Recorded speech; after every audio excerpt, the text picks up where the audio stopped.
जय हो विष्णु भगवान। आइए सुनाते हैं विष्णु भगवान की व्रत कथा। जय हो विष्णु भगवान। आइए सुनाते हैं बृहस्पति देव व्रत कथा। गुरुवार व्रत करने से बृहस्पति देव प्रसन्न होते हैं। यह व्रत अत्यंत फलदायी है।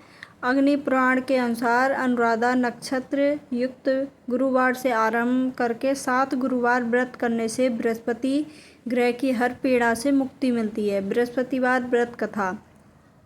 प्राचीन समय की बात है। एक नगर में एक व्यापारी रहता था। वह जहाज़ों में माल लादकर दूसरे देशों में भेजा करता था। वह जिस प्रकार अधिक धन कमाता था उसी प्रकार जी खोलकर दान भी करता था, परंतु उसकी पत्नी अत्यंत कंजूस थी। वह किसी को एक दमड़ी भी नहीं देने देती थी।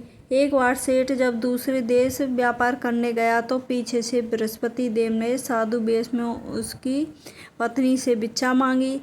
व्यापारी की पत्नी बृहस्पति देव से बोली, हे साधु महाराज, मैं इस दान पुण्य से तंग आ गई हूँ। यदि आप कोई ऐसा उपाय बताइए जिससे मेरा समस्त धन नष्ट हो जाए और मैं आराम से रह सकूं। मैं यह धन लुटता हुआ नहीं देख सकती। बृहस्पति देव ने कहा, हे देवी, तुम बड़ी विचित्र हो। संतान और धन से कौन दुखी होता है? अगर अधिक धन है तो इसे शुभ कार्यों में लगाओ। कुंवारी कन्याओं का विवाह कराओ, विद्यालय बाग बगीचों का निर्माण कराओ। ऐसा कार्य करने से तुम्हारे लोक परिलोक सामर्थ्य हो सकते हैं। परंतु साधु की इन बातों से व्यापारी की पत्नी को खुशी नहीं हुई। उसने कहा, मुझे ऐसे धन की आवश्यकता नहीं है जिसे मैं दान में दे दूं। तब बृहस्पति देव बोले, यदि तुम्हारी ऐसी इच्छा है तो तुम एक उपाय करना। 7 बृहस्पतिवार घर को गोबर से लीपना, अपने केसों को पीली मिट्टी से धोना, केसों को धोते समय स्नान करना, व्यापारी से हजामत बनाने को कहना, खाने में मांस मंद्रा खाना, कपड़े अपने घर धोना। ऐसा करने से तुम्हारा समस्त धन नष्ट हो जाएगा। इतना कहकर बृहस्पति देव अंतर्ध्यान हो गए। व्यापारी की पत्नी ने बृहस्पति देव के कहे अनुसार 7 बृहस्पतिवार वैसे ही करने का निश्चय किया। केवल 3 बृहस्पतिवार बीते थे कि उसका समस्त धन नष्ट हो गया और वह परलोक सिधार गई। जब व्यापारी वापस आया तो उसने देखा कि उसका समस्त धन नष्ट हो चुका है। तो उस व्यापारी ने अपनी पत्नी को सांत्वना दी और दूसरे नगर जाकर बस गया।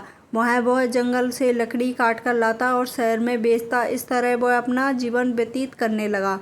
एक दिन उसकी पुत्री ने दही खाने की इच्छा प्रकट की, लेकिन व्यापारी के पास दही खरीदने के पैसे नहीं थे। वह अपनी पुत्री को आश्वासन देकर जंगल में लकड़ी काटने चला गया। वहाँ एक वृक्ष के पेड़ के नीचे बैठकर पूर्व दिशा पर विचार कर रोने लगा। उस दिन बृहस्पतिवार था। तभी वहाँ बृहस्पति देव साधु के रूप में सेठ के पास आकर बोले, ए मनुष्य, तू इस जंगल में किस चिंता में बैठा है? तब व्यापारी बोला, हे महाराज, आप सब कुछ जानते हैं। इतना कहकर व्यापारी अपनी कहानी सुनाकर रो पड़ा। बृहस्पति देव बोले, देखो बेटा, तुम्हारी पत्नी ने बृहस्पति देव का अपमान किया था, इस कारण तुम्हारा यह हाल हुआ है। लेकिन तुम किसी प्रकार की चिंता मत करो। तुम गुरुवार के दिन बृहस्पति देव का पाठ करो। 2 पैसे के चने और गुड़ को लेकर जल के लोटे में शक्कर डालकर वह अमृत प्रसाद अपने परिवार के सदस्य और कथा सुनने वालों में बांट दो। स्वयं भी प्रसाद चरणामृत लो। भगवान तुम्हारा अवश्य कल्याण करेंगे। साधु की बात सुनकर व्यापारी बोला, महाराज, मुझे तो इतना भी नहीं बचता कि मैं अपनी पुत्री को दही लाकर दूं। इस पर साधु जी बोले, तुम लकड़ियाँ शहर में बेचने जाना। तुम्हें लकड़ियाँ के दाम पहले से चौगुना मिलेंगे, जिससे तुम्हारा सारा कार्य सिद्ध हो जाएंगे।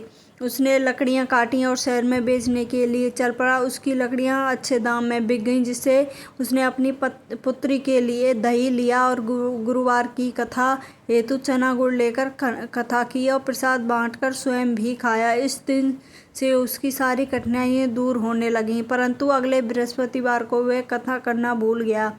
अगले दिन वहाँ के राजा ने एक बड़े यज्ञ का आयोजन कर पूरे नगर के लोगों के लिए भोजन का आयोजन किया। राजा की आज्ञा के अनुसार पूरा नगर राजा के महल में आकर भोजन करने लगा, लेकिन व्यापारी और उसकी पुत्री तनिक विलंब से पहुँचे।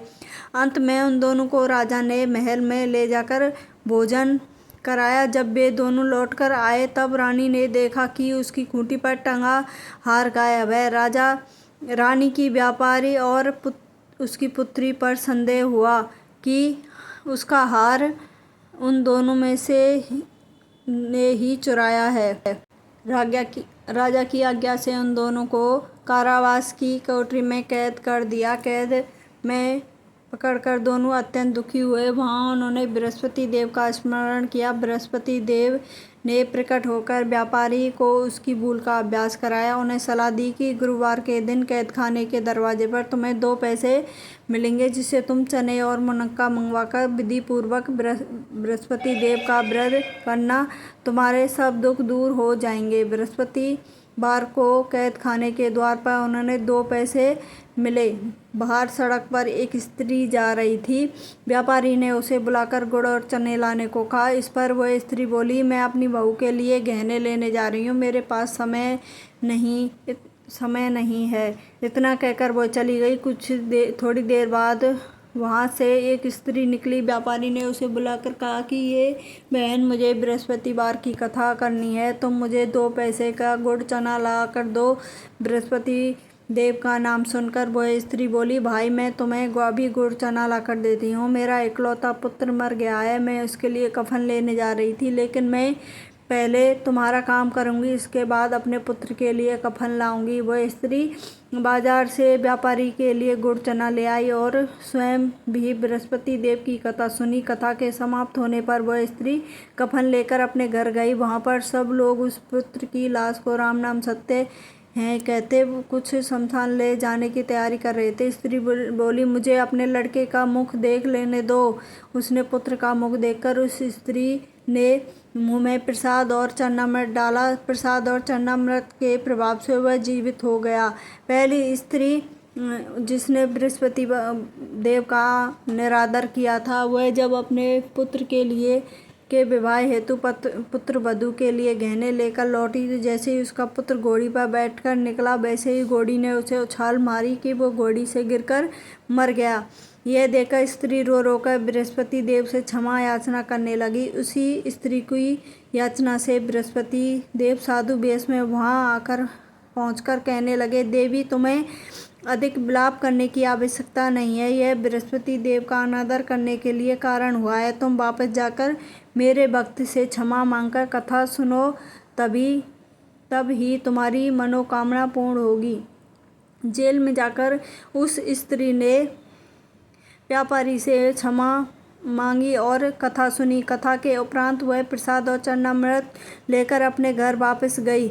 घर जाकर चरणामृत अपने मृत पुत्र के मुख में डाला। चरणामृत के प्रभाव से उसका पुत्र जीवित हो उठा। उसी समय रात बृहस्पति देव राजा के सपने में आए और बोले, हे राजन, तूने जिस व्यापारी और जिसकी पुत्री को जेल में कैद कर रखा है, वह बिल्कुल निर्दोष है।